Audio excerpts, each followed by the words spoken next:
أعوذ بالله من الشيطان الرجيم. بسم الله الرحمن الرحيم.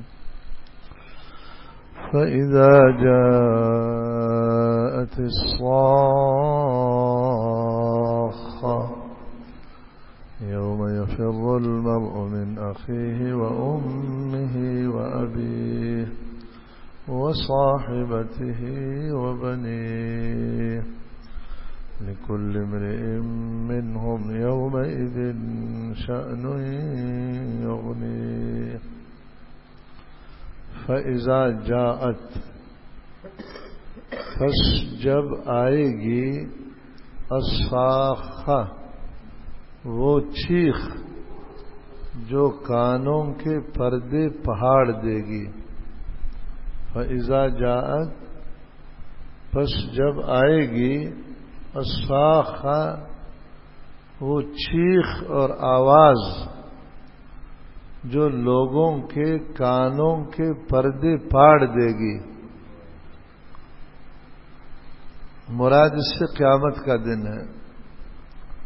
ماقبل میں مختلف طریقوں سے شکر گزاری اور فرمان برداری کا حکم دیا گیا تھا کہ تم دلائل انفسی میں سوچو، یعنی تمہارے نفس کے اندر جو دلائل قدرت ہے ان میں غور کرو.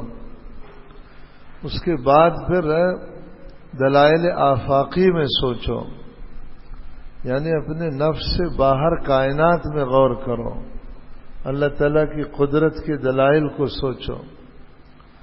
اس سے نافرمانی سے توبہ کرو اور شکر گزاری کا راستہ فرمان برداری کا اختیار کرو. اگر فرمان برداری کا راستہ اختیار نہیں کرو گے تو ایک دن آنے والا ہے کہ نافرمانوں کو ان کی نافرمانی کا مزہ معلوم ہو جائے گا جو انہوں نے نافرمانی کی ہے. وہ کون سا دن ہے؟ یہ وہ دن ہے جس میں ایسی چیخ ہوگی جو کانوں کے پردوں کو پاڑ دے گی. چیخ سے مراد سور کی وہ آواز ہے جو حضرت اسرافیل علیہ الصلوۃ والسلام پھونکیں گے. اس کو جمعہ کا دن ہوگا، اس دن سور کو پھونکیں گے اور ساری انسانیت جو بھی سنے گی سب کے کان کے پردے پھٹ جائیں گے، یعنی اتنی تیز آواز ہوگی. امام قرطبی نے حدیث نقل کی ہے کہ جب جمعہ کا دن ہوتا ہے تو انسان اور جنات کے علاوہ تمام جاندار مخلوقات چیخ و پکار شروع کرتے ہیں. یعنی جو حیوانات ہیں نا وہ چیخنا شروع کرتے ہیں اللہ کے سامنے. ان کو خطرہ ہوتا ہے کہ آج قیامت کا دن نہ ہو جائے. انسان اور جنات کے آنکھوں میں اللہ تعالیٰ نے پردہ رکھا ہے امتحان کے لیے، ان کو پتہ نہیں چلتا اس کا. یعنی حیوانوں پر اس خوف کا اتنا اثر ہے کہ ہر جمعہ وہ اسی انتظار میں رہیں گے. یہ جو ہے نا فإذا جاءت الصاخہ کا تعلق قتل الانسان ما اکفرہ سے ہے ربط کے لحاظ سے. ترجمہ یوں ہوگا قتل الانسان، ہلاک ہو جائے انسان، ما اکفرہ کتنا ناشکرا ہے، کتنا نافرمان ہے. مگر یاد رکھو فإذا جاءت الصاخہ، جب قیامت کے دن آ جائے گا تو ان کو نافرمانی کا نتیجہ معلوم ہوگا کہ نافرمانی کے نتیجے میں کیا ہونا ہے. آگے اس دن کی کچھ تفصیل ہے. یہ تو ایک ربط ہو گیا جو میں نے عرض کیا. بعض حضرات نے فرمایا پچھلی آیت سے ربط یہ ہے کہ پہلے ابتدائی تخلیق کا بیان تھا، من نطفۃ خلقہ، ایک گندے نطفے سے انسان کو بنایا. پھر تفصیل معاش کو بیان کیا کہ تمہاری روزی کے لیے 8 طریقے ہم نے بنائے ہیں جو کل سبق میں ہم نے پڑھا تھا. اب معاد کا ذکر کر رہے. پہلے ابتدا کا ذکر تھا، اب انتہا کا ذکر ہے کہ تمہارا انتہا کدھر ہو رہا ہے، تمہیں کدھر لے جایا جائے گا. فإذا جاءت الصاخہ، یہ تفصیل بتائی گئی. یہ طلبہ اس کو سمجھے، فیضا جاءت الساخہ شرط ہے، اس کی جزا آگے یوم یفر المرء من اخی آ رہی ہے عبارت کہ جب قیامت آئے گی تو پھر کیا ہوگا. اور فیضا جاءت میں فا کو لایا ہے، یہ متصل بعد کے لیے آتا ہے. اس سے پہلے متاع لکم ہے. متاع کہتے ہیں عارضی فائدے کو. یہ دنیا کی نعمتیں متاع ہے، عارضی فائدہ ہے. یہ فائدہ فانی ہے، غیر باقی ہے. یہ فائدہ ختم ہوتی ہی فیضا جاءت الساخہ تم قیامت کو پہنچو گے. پہلے متاعن فرمایا، یعنی بہت عارضی فائدہ ہے. فیضا جاءت میں فا کو لایا، اس سے فوراً بعد قیامت ہے تمہارے اوپر، کیونکہ من مات فقط قامت قیامت. جو آدمی مر گیا اس کے لیے تو اسی دن قیامت.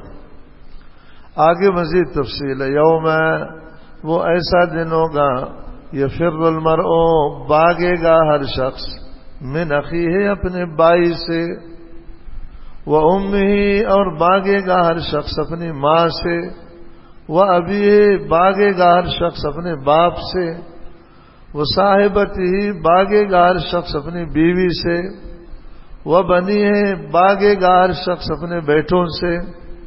یعنی دنیا میں جتنے قریبی رشتے ہیں جو ایک دوسرے کا تعاون کرتے ہیں، قیامت کے دن کوئی کسی کا تعاون نہیں کرے گا، ہر ایک دوسرے سے بھاگے گا.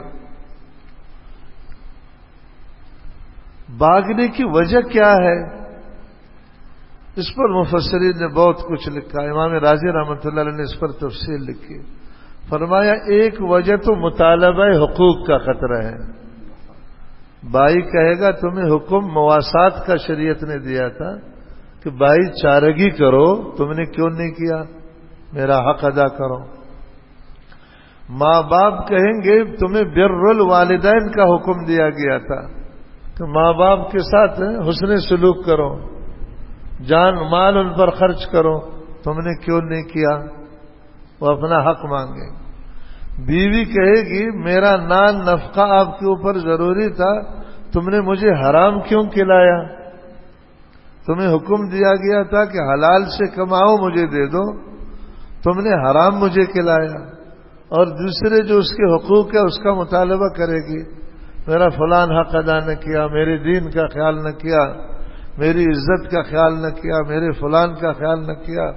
وہ بنی ہے اور بیٹھے کہیں گے کہ تم نے ہماری تربیت کیوں نہیں کی، دنیا مردار کی تو ہر چیز ہمیں سکھائی، تم نے دین ہمیں کیوں نہیں سکھایا، اللہ تعالیٰ کی رضا کی چیزیں ہم نہیں جانتے تھے، اللہ تعالیٰ کی ناراضی کی چیزیں ہم نہیں جانتے تھے.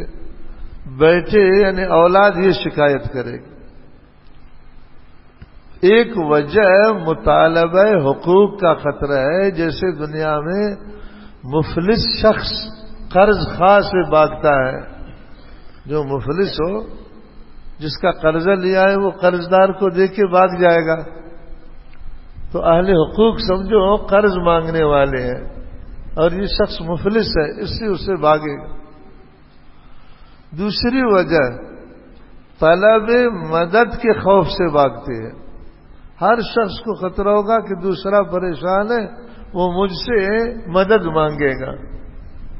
جیسے قحط سالی ہو، پریشان حالی ہو، اس دوران مالدار لوگ فقیروں سے بھاگتے ہیں کہ بھئی تنگ کیا ہوا ہے، آ کر ہم سے چیزیں مانگتے ہیں، تو اپنی جان چھڑانے کے لیے ان سے دور چلے جاتے ہیں. تو وہاں بھی ایسے ہوگا. ماں کو خطرہ ہے کہ بچہ مجھ سے مانگے گا، بچے کو خطرہ ہے کہ ماں باپ مجھ سے مانگیں گے. اسی طرح بیوی شوہر کو، بھائی بھائی کو، اس لیے بھاگیں گے تاکہ کوئی چیز ہم سے نہ مانگے. دوسری وجہ یہ ہے. تیسری وجہ یہ ہے کہ ایک دوسرے کی مصیبت کو نہیں دیکھ سکیں گے. بھئی دیکھو دنیا میں بھی خدا نہ خواستہ کسی کا حادثہ ہو، خون بہ رہا ہو، اس کا سر جو ہے نا ٹوٹ گیا ہو، اس کو پھوڑ دیا کسی نے، اس کی آنکھیں نکال دی، تو اس میں جو ہے نا آدمی کو کتنی تکلیف ہوتی. یہ تو دنیا کا عذاب ہے، دنیا کی مصیبت. وہاں تو بڑے بڑے عذاب ہوں گے، اللہ تعالیٰ حفاظت فرمائے. اس لیے ایک دوسرے کی مصیبت کو دیکھ نہیں سکیں گے. کہیں گے یار مجھ سے نہیں دیکھا جا سکتا ہے، بس میں چلا جاتا ہوں۔ چوتھی وجہ یہ ہے کہ اپنی رسوائی کو چھپانے کے لیے بھاگیں گے۔ یوم تبل السرائر، قرآن میں ہے کہ قیامت کے دن تمام چھپے رازوں کو ہم ظاہر کر دیں گے۔ وہ گناہ جو سب سے چھپ کر کیے جاتے تھے، کسی کو معلوم نہیں تھا، ایک دوسرے کو قسم دیتے تھے کہ یہ بات کسی کو مت بتانا، وہ بھی قیامت کے دن کھل جائے گا۔ تو اب دیکھا رسوائی ہو رہی ہے، یار میں دنیا میں تو بڑا صوفی صافی تھا، اب پتہ چلا کہ میں کتنا گناہگار تھا، سب لوگ مجھے لعنتیں کر رہے ہیں، تو ادھر ادھر بھاگے گا تاکہ رسوائی سے بچ جائے۔ پانچویں وجہ، اعمال بد میں بدبو ہوگی، ناپاکی ہوگی۔ جو انسان کے برے اعمال ہوں گے نا، دنیا میں بھی برے اعمال کی بدبو ہوتی ہے اور اچھے اعمال کی خوشبو ہوتی ہے۔ حدیث شریف میں جب آدمی جھوٹ بولتا ہے نا، فرشتے کئی میل اس سے دور بھاگ جاتے ہیں اس بدبو کی وجہ سے جو جھوٹ کے اندر ہے۔ امتحان کے لیے انسان سے اللہ نے چھپایا ہے، مگر بعض جو ہے نا اللہ والوں کو یہ نظر بھی آتا ہے۔ حضرت عثمان رضی اللہ تعالیٰ عنہ تلاوت فرما رہے تھے، ایک شخص آیا، حضرت نے اس کو دیکھا، فرمایا لوگ زنا کرتے ہیں پھر ہمارے پاس آ کر بیٹھ جاتے ہیں۔ ان کی آنکھوں سے ان کو پتہ چلا کہ اس نے بدنگاہی کی ہے۔ اس شخص نے اقرار کیا کہ جی حضرت، راستے سے میں آ رہا تھا، میں نے کسی خاتون کو دیکھا، اس پر بری نگاہ ڈالی۔ فرمایا تمہاری آنکھوں سے زنا ٹپک رہا ہے۔ آپ ایک اور تجربہ بھی آپ کریں، آپ نے سنا ہوگا نا کافر لوگوں کے پسینے میں بہت بدبو ہوتی ہے، حقیقت ہے۔ جو ہندو لوگ ہیں، جو صرف کافر نہیں ہیں، مسلمانوں میں جو زیادہ بڑے بڑے جرائم کرنے والے لوگ ہیں نا، خاص طور جو بے حیائی کے کام کرتے ہیں، وہ دن میں 10 دفعہ نہاتے ہیں، بدبو ہوگی۔ اور جو نیک لوگ ہوں گے، واقعی نیک ہوں گے، ان کے پسینے میں وہ بدبو نہیں ہوگی۔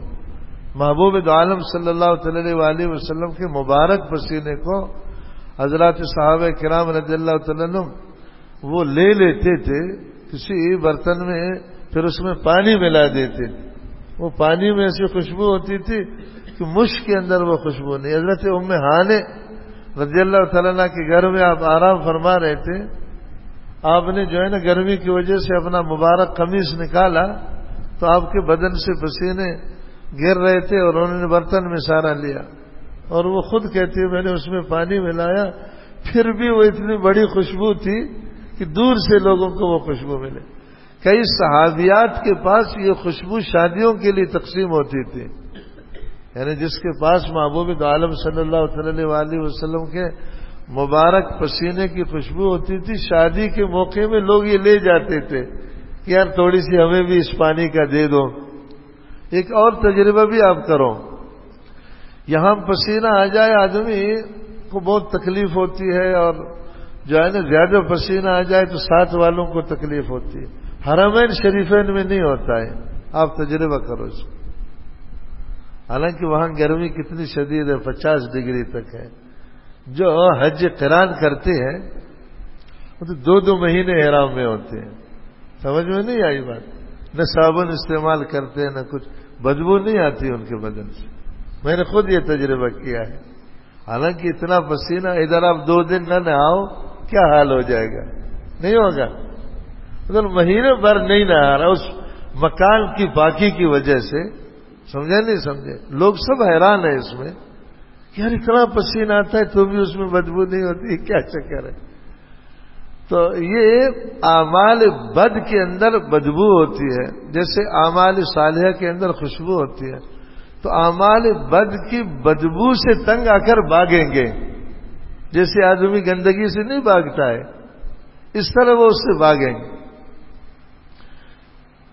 اور امام رازی رحمۃ اللہ علیہ نے اسی طرح البحر المدید نے ابن عجیبہ رحمہ اللہ نے بھاگنے والوں کی لسٹ بیان کی ہے۔ بھائیوں میں سب سے پہلے قابیل بھاگیں گا حابیل سے۔ قابیل جو آدم علیہ الصلوۃ والسلام کے 2 پہلے بیٹے ہیں، قابیل نے حابیل کو قتل کیا تھا نا، سب سے پہلے بھائیوں میں قابیل باغے گا حابیل سے کہ خون ناحق کا مطالبہ نہ کرے مجھ سے. ظاہر ہے وہ خون ناحق کا مطالبہ کرے گا, مجھے کیوں تو نے مارا, میں نے کیا جرم کیا. اور ماں باپ میں سب سے پہلے ابراہیم علیہ السلام بھاگیں گے تاکہ وہ ان سے نجات کا مطالبہ نہ کریں. آزر کے لیے آزر کے ساتھ وعدہ کیا تھا ابراہیم علیہ السلام نے کہ تو مجھے میری بات نہیں مانتا اور مجھے گھر سے نکال رہا ہے, میں تیرے لیے مغفرت کی دعا کروں گا. قرآن نے بطور سوال اس کو قائم کیا ہے باقاعدہ, وما كان استغفار ابراہیم لأبیہ الا عن موعدۃ وعدها ایاہ. اللہ تعالیٰ نے محبوب عالم صلی اللہ تعالی علیہ وسلم کو بھی منع فرمایا کہ آپ جو ہے نا کافر لوگوں کے لیے مغفرت نہ مانگے. تو ابراہیم علیہ السلام نے جو وعدہ کیا تھا اس وقت ان کو علم نہیں تھا کہ یہ ممنوع ہے, بعد میں اس نے پھر مغفرت نہیں مانگی اپنے باپ کے لیے. تو ان کے جو ہے نا ماں باپ سے بھاگیں گے تاکہ وہ ان سے نجات کا مطالبہ نہ کریں. اور بیویوں سے بھاگنے والوں میں سب سے پہلے حضرت نوح اور حضرت لوط علیہ السلام ہوں گے. حضرت نوح علیہ السلام کی بیوی کافر ہو کر مری ہے, حضرت لوط علیہ السلام کی بیوی وہ بھی کافر ہو کر مری ہے. قرآن میں صراحتاً اس کا ذکر ہے. تو یہ بھاگیں گے تاکہ ان کی بیوی ان سے جو ہے نا مدد نہ مانگے کہ ہماری مدد کرو, کافر کی کیا مدد ہو سکتی. بیٹوں سے بھاگنے والوں میں سب سے پہلے حضرت نوح علیہ السلام بھاگیں گے. کنعان جن کو بلایا تھا کہ کشتی میں آ جاؤ بیٹھو, وہ نہیں بیٹھے, کہا میں جودی پر چڑھ جاؤں گا. نوح علیہ السلام اس سے بھاگیں گے کہ تاکہ وہ سفارش کا مطالبہ نہ کریں. یہ دن حاجی صاحب سب پر آنا ہے, میرے اوپر بھی آئے گا, آپ کے اوپر بھی آئے گا, سمجھ میں نہیں آئی, پوری امت پر آئے گا. یہاں ایک اور بات سمجھنے کی ہے کہ رشتوں کی ترتیب جو قرآن نے بیان کی ہے, یہاں تعلق کو واضح کیا ہے کہ کس کو کس سے کتنا تعلق ہوتا ہے. ادنا سے شروع کیا ہے اعلیٰ کی طرف. رشتوں میں سب سے کم تعلق بھائی کا ہوتا ہے. غیر رشتہ داروں سے جو تعلق ہے وہ تو بہت کم درجے کا ہے. رشتہ داری جو شروع ہوتی ہے نا, سب سے پہلے تعلق گھر کے رشتہ داروں میں بھائی کے ساتھ. بھائی سے زیادہ تعلق پھر ماں باپ کے ساتھ ہے کہ ماں باپ کا جو ہے نا تعلق زیادہ ہوتا ہے, ان سے محبت زیادہ ہوتی ہے. اور پھر ماں باپ سے زیادہ تعلق اپنی بیوی بچوں سے ہوتا ہے. آپ نہیں دیکھتے ہو یہ جوان جب شادیاں کرتے ہیں اپنے بڈھے ماں باپ کو چھوڑ دیتے ہیں, نہیں چھوڑتے ہیں. باپ بیچارہ پوری زندگی اس کے لیے ذلیل ہو کر اس کو بڑا کیا. یہ سب باباؤں کو پتہ ہے. جب وہ جو ہے نا اس کو شادی دے دیا اور اس کے بچے ہو گئے, اب باپ سے مولی کا نرخ نہیں پوچھتا ہے. دیکھو یوم یفر المرء من اخیہ ہے, سب سے پہلے بھائی سے بھاگے گا, یعنی یہ پہلا رشتہ ہے. وہ امہ و ابیہ, پھر ماں باپ سے بھاگے گا, یہ دوسرا رشتہ ہے, اس کی محبت زیادہ ہے. وہ صاحبتہ و بنیہ, پھر بیوی اور بیٹوں سے بھاگے گا. یعنی اس میں یہ بتلانا ہے کہ بیوی اور بچوں کی محبت ماں باپ سے زیادہ ہوتی ہے. کیا ہوتی ہے؟ یہ ترتیب رشتہ اللہ تعالیٰ نے بتلا دیا. قرآن میں کیا کمال ہے, ایک تیر سے کئی شکار ہے اس کے اندر. سمجھ میں نہیں آئی بات؟ یعنی سب کو تنبیہ کیا کہ دیکھو فطرت ایسے رکھی گئی ہے. آج کل تو بھائیوں کا رشتہ تو ہے ہی نہیں. بھائی کے ساتھ سوائے غرض کے تو آج کی دنیا میں رشتہ داری نہیں کرتے. جائیدادوں پر لڑائیاں نہیں کرتے بھائیوں سے, بلکہ جو دوسرے لوگوں سے دنیاوی اغراض ہیں صاف کہتے ہیں یہ ہمارا بھائی نہیں ہے, ہمارا بھائی وہ دوسرا ہے جس سے ہمیں 4 ٹکے کا فائدہ ہے. اب بیوی اور بچوں کی محبت اور ماں باپ کی محبت, ماں باپ کی محبت تو خلوص کی محبت ہے, اس میں کوئی غرض نہیں ہوتی, مجبور ہے وہ محبت کرنے کے اوپر. یہ جو ہولڈ روم ہے نا, ہوشیار رہو باباؤ، کراچی میں بہت ہولڈ روم بن رہے ہیں، ہر آئے دن ایک ہولڈ روم بن رہا ہے، باباؤں کو ادھر ان کے گھر والے پہنچاتے ہیں، عورتوں کے الگ بنے ہوئے ہیں، مردوں کے الگ بنے ہوئے ہیں۔ کہتے ہیں جب مر گیا نا بابا، کفن دفن کرنا، پھر خرچہ ہمیں میسج کرنا، ہم بابا کا خرچہ تمہیں دے دے گا۔ اور کئی لوگ جو ہے نا 10 سال سے اپنے ماں باپ سے، مگر کمال ہے اس شفقت کا، وہ صحافی جو اس کے ماں سے پوچھتا ہے کہ کتنے عرصہ آپ کے کتنے بیٹے ہیں؟ کہا 4 بیٹے ہیں۔ کہا کیا کرتے ہیں؟ کہا بڑے بڑے افسر ہیں، بڑے بڑے مالدار ہیں۔ کہا تم کو کیوں نکالا؟ کہا ان کی بیویوں نے کہا کہ ماں کو ابھی ادھر جگہ نہیں ہے، تو انہوں نے مجھے جو ہے نا ادھر ہولڈ روم میں لایا۔ اسی طرح باپ کہتا ہے، کہتا کتنے سال ہو گئے تمہارے بچے تمہارے پاس نہیں آئے؟ کوئی کہتا ہے 3 سال ہو گیا، کوئی کہتا ہے 5 سال ہو گیا۔ صحافی پوچھتا ہے کہ کوئی بددعا تو نہیں کیا اپنے بچوں کو؟ یا سبحان اللہ، کیا محبت اللہ نے ڈالی ہے۔ وہ ماں رو کر کہتی ہے نہیں نہیں نہیں، میں اپنے بچوں کے لیے دعا کرتی ہوں۔ اندازہ لگا ہوا، کتنے خلوص کی محبت ہے۔ لوگ پھر بھی اپنے ماں باپ کی قدر نہیں کرتے۔ بیوی بچوں کی محبت غرض کی ہے۔ آپ بیوی کو روٹی نہ دو 4 دن نا، سیدھا عدالت پہنچ جائے گی۔ شکر ہے ہماری عورتوں کو پتہ نہیں ہے کہ عورتیں عدالت میں جائے تو شوہر کو ریمانڈ لگ جائے گی۔ ہاں، یہ جو ہے شریف عورتیں ہیں، یہ بڈھے لوگ ان کی قدر نہیں کرتے، ورنہ جو تعلیم یافتہ عورتیں ہیں وہ تو فوراً عدالت پہنچ جاتی ہے، عدالت سے جبری طلاق لے لیتے ہیں، خلع لے لیتے ہیں۔ سمجھ میں نہیں آئی؟ اور اسی طرح بچے بھی غرض کی بنیاد پر ماں باپ سے تعلق رکھتے ہیں۔ اس لیے قرآن میں یہ نہیں لکھا ہوا ہے کہ ماں باپ کو کہ تم اپنے بچوں کا خیال کرو، مگر بچوں کو بار بار حکم دیا گیا کہ اپنے ماں باپ کا خیال کرو، کیونکہ ماں باپ کی محبت فطری ہے، اس کو کہنے کی ضرورت نہیں ہے۔ اور بچے کی محبت ماں باپ سے فطری نہیں ہے، غرض کی بنیاد پر ہے۔ غرض پوری نہ ہوئی وہ دوسروں کو باپ بناتے ہیں، اپنے باپ کو وہ نہیں لگاتا جس سے پیدا ہے، دوسرے کو باپ بناتا ہے کیونکہ 2 ٹکے اس سے ملتے ہیں۔ قرآن نے کتنا بڑا سائنسی مسئلہ بیان کیا، سمجھ میں نہیں آئی؟ اور ترغیب دینا مقصود ہے کہ دیکھو ہم نے نظام تو اس طرح رکھا ہے، مگر تمہیں اس کے خلاف حکم دیا ہے۔ بھائی بائی کے ساتھ ضروری حقوق، ماں باپ کے ضروری حقوق، شریعت نے اس کا حکم دیا، خواہ دل چاہے نہ چاہے یہ تمہیں پورے کرنے ہوں گے۔ یہ امتحان ہے نا، امتحان تو اسی کو کہتے ہیں جس کا کرنا مشکل ہو۔ سمجھ میں نہیں آئی بات؟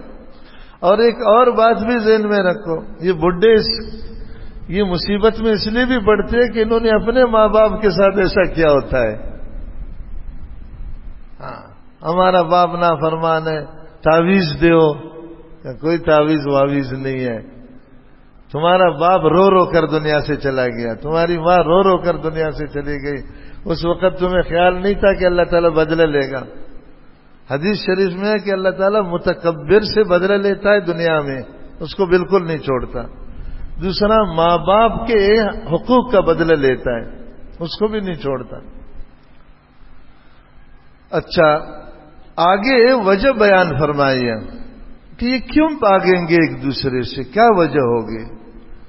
وجہ یہ ہے کہ لکل، ہر شخص کے لیے، لکل امرئ منہم، ہر شخص کے لیے ان میں سے، یوم ایذن، اس دن، شأن، ایسی پریشانی ہوگی، یغنی ہے جو اس کو بے نیاز کرے گی دوسروں سے۔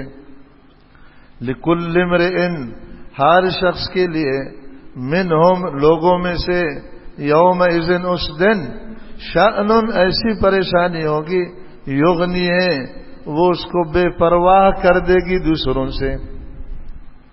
کیا مطلب؟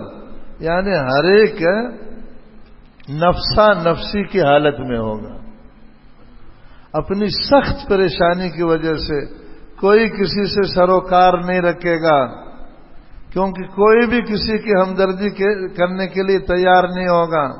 یوم لا یغنی مولا عن مولا شیئا، کوئی دوست کسی دوست کو فائدہ نہیں دے گا۔ سورہ معارج میں ہے لا یسأل حمیم حمیما، گہرا دوست گہرا دوست سے نہیں پوچھے گا کہ تمہارا کیا حال ہے. نفسا نفسی کو بیان فرما رہے. ہر شخص کی مثال اس غنی شخص کی ہوگی جو لوگوں سے بے نیاز ہو, کوئی ضرورت لوگوں کا اس کو نہ ہو, اور وہ لوگوں سے دور رہتا ہو. یغنی, غنی سے لیا گیا, غنی. جیسے غنی آدمی دوسروں سے بے نیاز رہتا ہے نا اپنے غنا کی وجہ سے, یہ پریشانی کی وجہ سے بے نیاز رہیں گے, دوسروں کی پرواہ نہیں ہوگی. حدیث پاک میں ہے, ترمذی شریف کی حدیث ہے کہ رسول پاک صلی اللہ تعالی علیہ وسلم نے ارشاد فرمایا, قیامت کے دن سب کے سب ننگے پاؤں ہوں گے اور ننگے بدن ہوں گے, اور کوئی بال وال ان کے داڑھی واڑی کی نہیں ہوگی, بالکل صاف ستھرے بال ہوں گے ان کے, اور وہی سارے حشر میں جمع ہوں گے. اما عائشہ صدیقہ رضی اللہ عنہ نے عرض کیا رسول اللہ, مرد و عورت ایک جگہ ہوں گے؟ آپ نے فرمایا بالکل ایک جگہ ہوں گے. کہا ایک دوسرے کو دیکھ رہے ہوں گے, یعنی دنیا میں تو کپڑوں کے اندر بھی ایک جگہ ہونے سے شرماتے ہیں, وہاں ننگے ہوں گے اور ایک جگہ. آپ نے ارشاد فرمایا اے عائشہ, کوئی کسی کی طرف آنکھ اٹھا کر نہیں دیکھ سکے گا, اتنا غرق ہوگا اپنی پریشانی کے اندر, اپنے پسینوں کے اندر. یار دنیا میں بھی ایسے ہوتا ہے, آدمی کوئی زیادہ پریشان ہو جائے, ساتھ والے کا بھی اس کو پتہ نہیں ہوتا یہ کون ہے. کئی لوگ کہتے ہیں میں آپ کے پاس آیا, آپ کو سلام کیا, گھنٹہ بیٹھا رہا, تیرے تو ہمیں دیکھا بھی نہیں. کہ بخدا مجھے تو خیال ہی نہیں آیا ہے. جب دنیا میں ایسے ہو سکتا ہے تو قیامت میں کیوں نہیں ہوگا. اچھا, آگے نتیجہ کو بیان فرمایا, وجوہن, کئی چہرے ہوں گے, یومئذ, قیامت کے دن, مسفرتن, روشن ہوں گے, ضاحکتن, ہنسنے والے ہوں گے, مستبشرتن, خوشیاں منانے والے ہوں گے. وجوہن, کئی چہرے ہوں گے, یومئذ, قیامت کے دن, مسفرتن, روشن ہوں گے, ضاحکتن, ہنسنے والے ہوں گے, مستبشرتن, خوشیاں منانے والے ہوں گے. یہ وہ لوگ ہیں جو پکے مومن ہیں اور نیک صالح ہیں, اللہ والے لوگ ہیں. ان کے چہرے چمک رہے ہوں گے, ان کی دینداری ان کے چہروں سے ظاہر ہوگی. ووجوہن, اور کئی ایسے چہرے ہوں گے یومئذ, اس دن, کہ علیہا غبر, ان پر گرد و غبار ہوگا. ترحقہا, چھائی ہوئی ہوگی ان کو, قطرۃ, سیاہی. ان کے چہرے غبار آلود ہوں گے, ان پر سیاہی لگی ہوگی. قطرہ کہتے ہیں لک کو, یہ تارکول نہیں ہے, تارکول جو سڑک پر ڈالتے ہیں, قطرہ. ان کے چہرے پر لک مل دیا جائے گا, یہی تارکول. دور سے غبار آلود نظر آئیں گے. ووجوہن, کئی چہرے یومئذ, اس دن ایسے ہوں گے, علیہا غبر, ان کے اوپر گرد و غبار ہوں گے. ترحقہا, چھپائے گی ان کو, چھائی ہوئی ہوگی ان پر, قطرۃ, تارکول کی سیاہی. یہ مشرکین, اہل بدعت اور نافرمان لوگ ہوں گے. سورہ آل عمران میں ہے, یوم تبیض وجوہ وتسود وجوہ. اس دن کئی چہرے سفید ہوں گے اور کئی چہرے سیاہ ہوں گے. اولئک, یہ جو سیاہ چہرے والے لوگ ہوں گے, ہم الکفرۃ الفجر, یہ وہ لوگ ہوں گے جو منکر تھے. الفجر, وہ لوگ ہوں گے جو بدکار تھے. کفر, اس کے عقیدہ کی خرابی کو بیان کیا, عقیدہ میں خرابی ہے, شرک کرتا ہے, بدعت کرتا ہے, الحاد ہے, نفاق ہے, شک ہے اس کو دین کی باتوں میں. یہ کفر, منکر, جو انکار کرتے تھے. فجر, فسق و فجور. فجر سے مراد ہے جو بدکار لوگ تھے, برائیاں کرتے تھے, یعنی بد عمل لوگ تھے, اللہ تعالیٰ کے احکامات کا خیال نہیں کرتے. جو اس میں کافر بھی شامل ہے اور وہ گناہگار مسلمان بھی شامل ہے جو اپنے گناہوں کی وجہ سے دوزخ میں جائیں گے. کافر تو ہمیشہ کے لیے دوزخ میں رہیں گے, وہ مسلمان جن کے گناہ معاف نہ ہو اور وہ دوزخ میں جائیں، گناہوں کی سزا کاٹ کر پھر دوزخ سے نکلیں گے۔ اس لیے دو لفظ قرآن نے استعمال کیا، عقیدہ کی خرابی ہو یا عمل کی خرابی ہو، یہ دونوں ان کے چہرے سیاہ ہوں گے، اپنے عمل کے مطابق سیاہ ہوں۔ ان آیتوں کو بار بار ہمیں پڑھنا چاہیے، بار بار غور کرنا چاہیے، بار بار اپنے کو سمجھانا چاہیے کہ حاجی صاحب اکیلا میں ہوں گا اور یہ معاملہ میرے ساتھ ہوگا۔ ابھی تو ہم ایک دوسرے کو دیکھ رہے ہیں، جو ہے نا مدد ایک دوسرے کی کر رہے ہیں، ایک دوسرے سے جو ہے نا مانوس ہو رہے ہیں، وہاں تو کچھ بھی نہیں ہوگا نا۔ لقد جئتمونا فرادا کما خلقناکم اول مرہ، قیامت کے دن ہمارے پاس تم اکیلے آؤ گے جیسے ہم نے اکیلا تمہیں پیدا کیا تھا۔ وَتَرَكْتُمْ مَا خَوَّلْنَاكُمْ وَرَاءَ ظُهُورِكُمْ، جو کچھ تم نے دنیا میں جمع کیا تھا وہ سارا پیچھے چھوڑ دیا تم لوگوں نے۔ کیا کر لیا؟ وہ سارے پیچھے رہ گئے، یہاں تو کوئی چیز تمہارے پاس نہیں۔ پھر قرآن کہتا ہے ان سے کہا جائے گا کدھر ہے تمہارے سفارشی؟ تم سمجھتے تھے کہ وہ ہمارے لیے سفارش کرے گا، وہ کرے گا، وہ کرے گا، کدھر ہے وہ؟ بلاؤ ان کو۔ یہ تین باتیں ہر شخص سے کہی جائیں گے کہ اکیلا آئے نہیں آیا، جیسے ماں کے پیٹ سے اکیلا آیا تھا، اور ساری چیزوں کو چھوڑا نہیں چھوڑا جتنی چیزیں جمع کی تھی۔ اور ہم نے پہلے تمہیں کہا تھا کہ قیامت کے دن کوئی کسی کو نہیں بچا سکے گا، کدھر ہے تمہیں بچانے والے؟ اپنے شفاعت کاروں کو لاؤ جو تمہیں بچائے یہاں۔ اللہ تعالی ہمیں 100% یقین نصیب فرمائے، ہمیں سمجھ بھی دے دے اور عمل کی توفیق بھی دے دے۔